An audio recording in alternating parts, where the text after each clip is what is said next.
Hello everyone, I'm Kirsty and welcome to the biggest event of my year, which is KBeth Bookish's Book Awards 2022. Ow.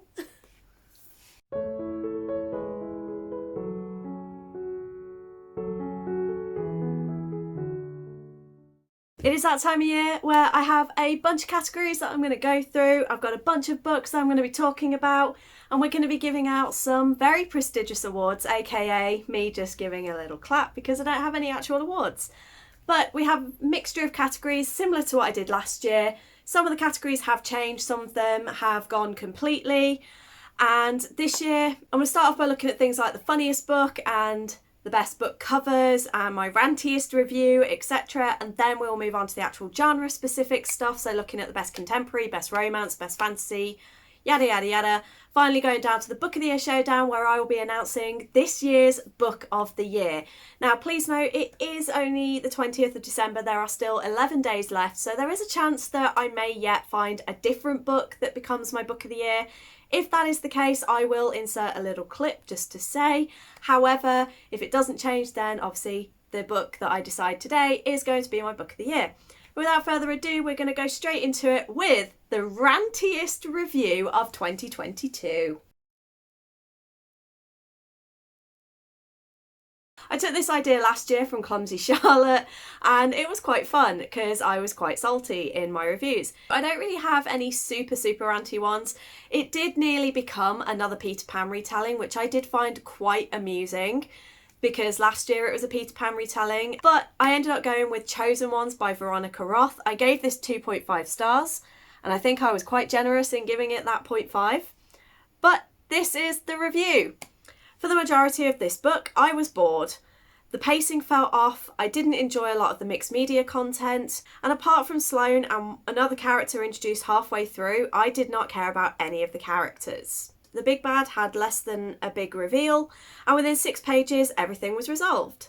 One positive I will give the book is I actually cared about the main character when typically I struggle with this. It was a little frustrating to be told every other page that she was tall, taller in fact than most men. But she had enough depth of character for me to not hate her in the end, despite this being the seemingly only physical descriptor of her. This book had serious problems with development and plot, and overall was a slog to read. Would I recommend it despite it not being a book for me? Yes, because I know that there are other people who would enjoy it. Am I going to continue this series myself? Not a chance. Nowhere near as salty as last year's salty and rantiest review, but yeah, you could tell. Didn't I enjoy that one? Wasn't impressed. Thank you again, Charlotte, for giving me that idea because I do love doing that review. Now we're going to look at just various bits and pieces. I have tried to not have the same book multiple times, but I think there is like one book series where it does appear twice, but it's fine. But I also have not included any rereads in this part of the video because I feel like if I did, then Nalini Singh would win pretty much every category here. So I've not included any rereads. These are just the books that I read for the first time this year.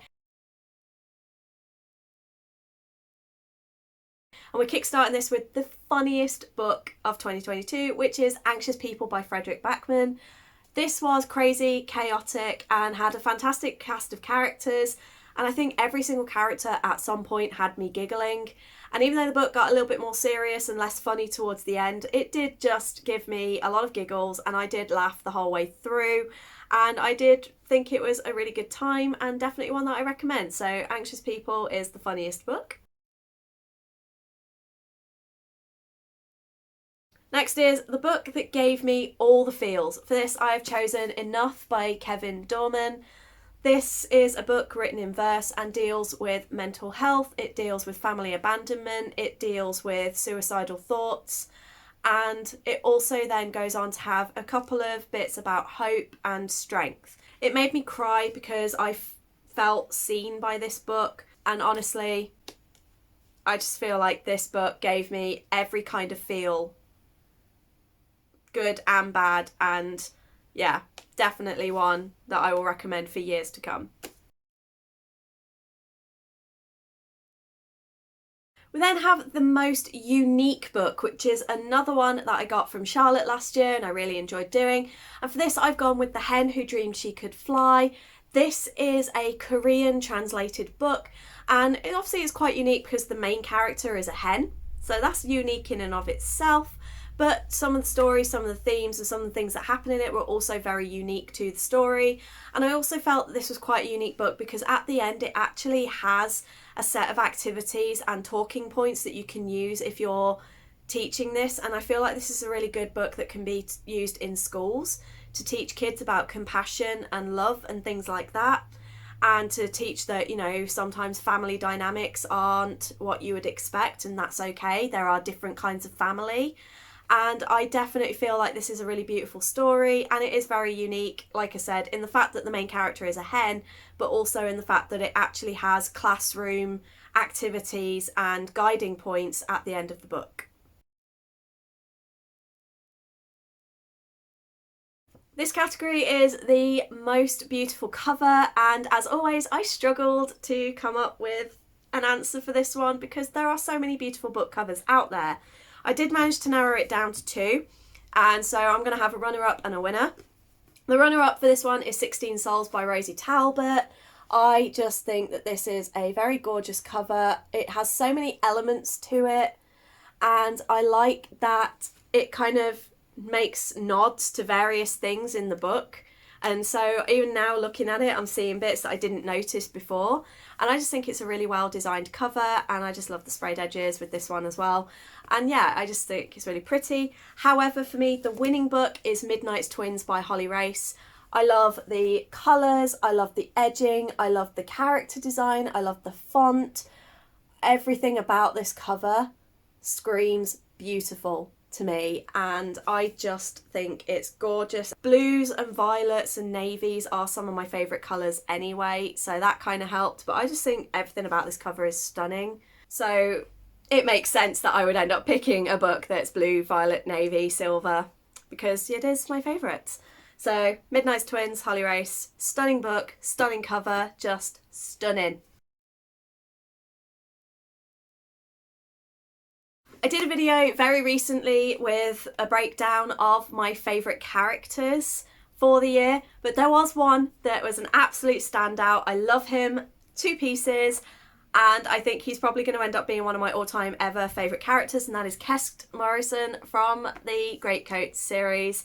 He's awesome. I love him. He even admits that he doesn't have a sense of humour and that he doesn't really tend to try and be funny like Brasty, but he ends up being hilarious anyway. He's got a very dry, sarcastic persona, but he's also extraordinarily loyal. He's strong, he's brave, he loves his friends, and he will do anything for those that he cares about. And I just think he is a fantastic character, and he's quite different to a lot of other characters out there. So Kest is by far the standout character of the year for me. And then following on from that, we have the best couple.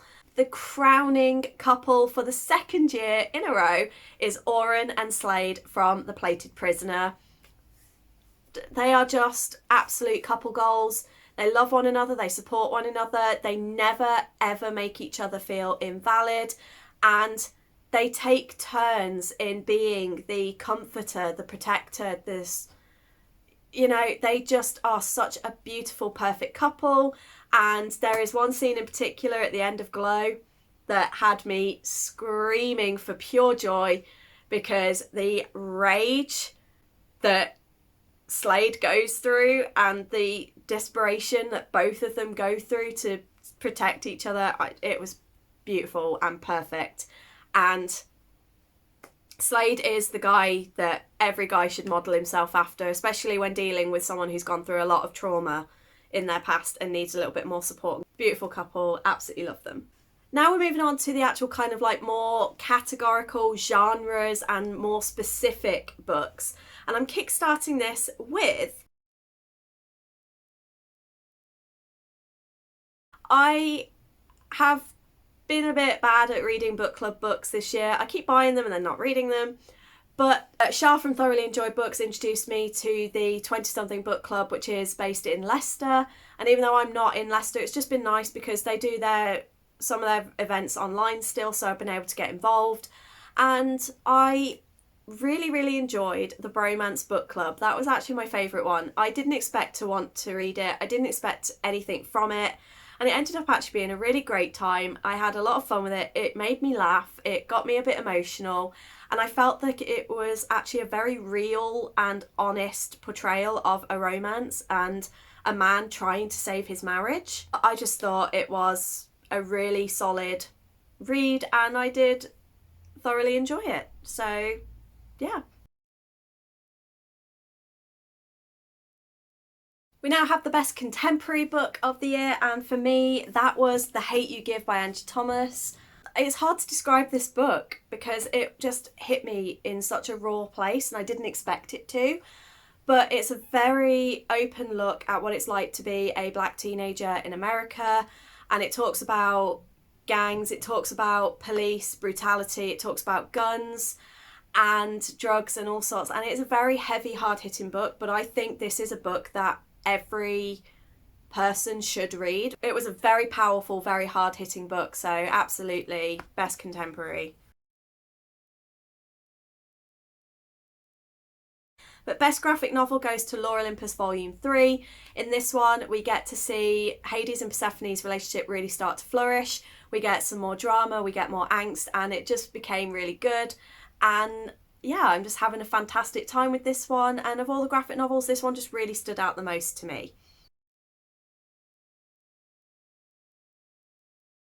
We then have the best manga, and for me this is Spy Family. I started the series this year and fell in love with it instantaneously. It's just, I can see why it has so much hype around it. It's got a fantastic dynamic where you've got an assassin mother, a spy father, and a child who can read everyone's minds, but none of them know these things about each other. The little girl knows what her parents are, but the parents have no idea that the little girl can read their minds, and they don't know each other's things. And it's just such a fun, hilarious dynamic that I love it. It's just so, so funny.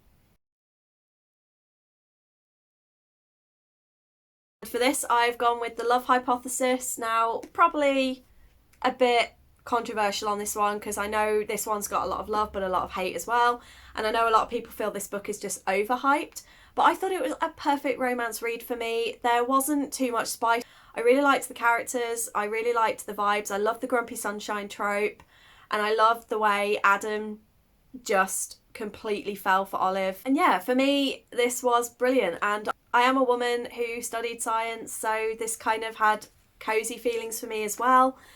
And yeah, for me it was a perfect romance. So 5 out of 5, absolutely loved it. This had a really difficult decision for me because there were 2 or 3 that I really wanted to talk about, but I am going to go with The Sunbearer Trials by Aidan Thomas, purely because again, it just shows how great Aidan's writing is. The characters were all fantastic. There was so much and so much diversity in this book, and I think it was a fantastic opening to a new series. It gave me everything that I want from a YA fantasy. It had stakes, it had betrayals, it had stories of courage and love and acceptance, and it just had everything that I love in YA fantasy. So for 2 years in a row now, Aidan Thomas has won the YA fantasy category for me. I don't think anyone's going to be surprised to hear is Glow by Raven Kennedy. I am absolutely in love with the Plated Prisoner series and the characters and the world building. And this is book 4, and I think this was the most powerful and the strongest instalment in the series so far, and is set up perfectly for book 5. So there's just nothing I can fault about it. It just has such a fantastic story of regaining power after trauma, and I love this series. I cannot express enough how much I love these series and these characters, and just so good. And then the final one that I'm doing for this bit, that is a new category that I'm introducing, is the best debut book. This is an author who released their very first book this year. And again, this one was a toss-up between two books. I had Only Monster by Vanessa Len, and I did love it, but there was one that I felt was just a little bit better, and that goes to 16 Souls by Rosie Talbot. I think this was an absolutely marvellous first book, and I honestly find it hard to believe that this is her first book. It's got fantastic characters, the plot is brilliant, it had unexpected moments in there, it's got the best disability rep that I have ever read in a book, and honestly, for a debut, I think she absolutely smashed it, and I cannot wait for the second one and see where she goes next. So that's it for the actual awards. So we're down to the fun part and my favourite part of the video, which is the Book of the Year showdown. So I have my journal in front of me that has the spread that I'm not going to show you because it shows you the winners. And I've already pre-filled everything in. And all I've got to do now is when I get to the end, I've just got to make that final decision. At the start of the year, I write the months. I don't do them in order, I just do them randomly. So these are random monthly pairings. The first pairing, we have February's Silver Silence by Nalini Singh going up against Midnight's Twins by Holly Race from November. Unfortunately, as much as I love Nalini Singh and I do adore Silver and Valentin, Midnight's Twins just had something special about it, and I just loved it so much that it does just squeak in. So Silver Silence unfortunately is out, and Midnight's Twins advances to round 2. We then have October with 16 Souls by Rosie Talbot going against June, where unfortunately I read nothing in June. I had a really bad reading month, and so by default 16 Souls wins, though I think it would have won anyway. The next pairing is January with Winter by Marissa Meyer going up against March, which was Night Shadow by Sebastian Castell, which is book 2 in the Greatcoats series. And The Greatcoats is great. Second book, even though it was my favourite book for March, it wasn't my favourite book so far in the series, whereas Winter was the perfect ending to this series and it was absolutely fantastic. Winter will be advancing to the next round. We then have September with Sunbearer Trials by Aidan Thomas going up against this month's pick, which even though it's not the end of the month, I think I'm going to struggle to find a book I preferred, which is Agency for Scandal, which is an arc for next year by Laura Wood. And Agency for Scandal was fantastic and I did love it. However, the Sunbearer Trials just had something special and I preferred the characters. And as you know, I'm very character driven when it comes to books. So even though the plot was fantastic in this one, the characters wins and Sunbearer Trial advances to the next round. We then have April with The Hate You Give going up against August with Enough by Kevin Dorman. And even though I love both these books both made me cry and both had huge emotional impacts, I'm going to advance Enough purely because Enough just spoke to me on a much more personal level, and so I just felt of the two, this one just spoke the most to me and has had a much more lasting impact on me in general, so this one will be advancing to the final round, next round. And then we have the final one, which is May with Heartstopper Volume 4 going against July's Glow by Raven Kennedy. And I love Heartstopper, but Glow blows Heartstopper out of the water to advance to the next round. So round 2, we are beginning with 16 Souls by Rosie Talbot going up against Midnight's Twins by Holly Race. And honestly, these books were so hard to choose between, it gave me a bit of a nightmare, to be honest. I just love both of these.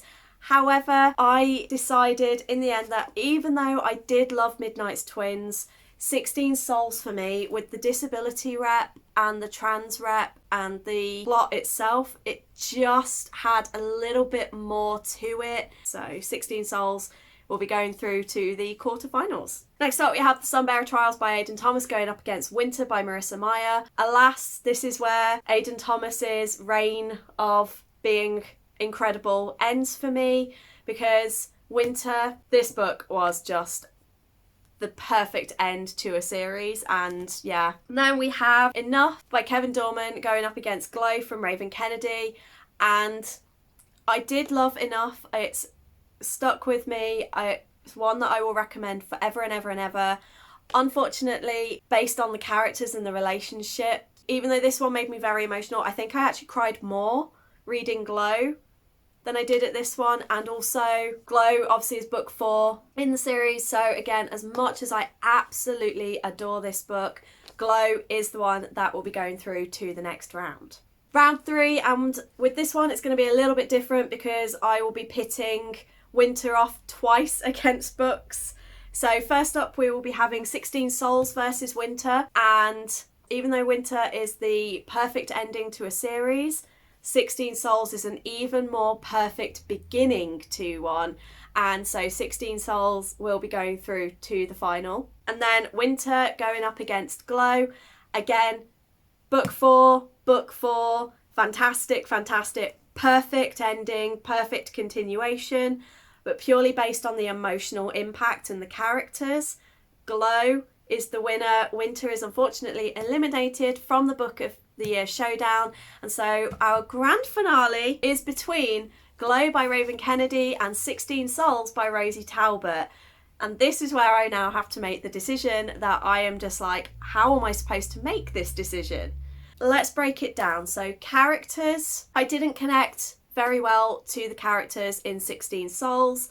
I did enjoy them, don't get me wrong, but they were teenagers at the end of the day, young enough to be my own kids.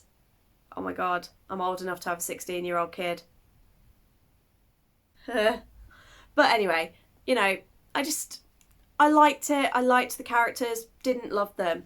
Whereas with Glow, absolutely, I've been with these characters for a while now. I love them. All of them have had really great development. And they also brought in a lot more of Riot, who has become one of my favourite characters. So based off characters, Glow's going to advance. Based off rep and things like disability, mental health, trauma, Glow is fantastic at dealing with the aftermath of a traumatic relationship and your first healthy relationship after a very toxic one. But for disability rep, 16 Souls has got an amputee, it's got deaf rep, and I just felt like that had far better representation. So 16 Souls wins on that one. So I think it's going to come down to emotional impact and plot. And 16 Souls, the plot was brilliant. You could tell it was superbly researched. You could tell that Rosie has put a lot of time and love and energy into it. It was a little bit predictable at times, and it did catch me off guard with a couple of things. Emotionally, it was okay, it was good. Think Glow, we got to see new characters being brought in. We got to see characters that we've previously had got a lot more development. There was a massive build-up for the next book, and a lot of things came into play that I wasn't expecting to come into play. But this book did have me absolutely sobbing at one point. So I think as much as 16 Souls is fantastic and the best debut I've ever read, I think Glow by Raven Kennedy is absolutely the book that destroyed me this year.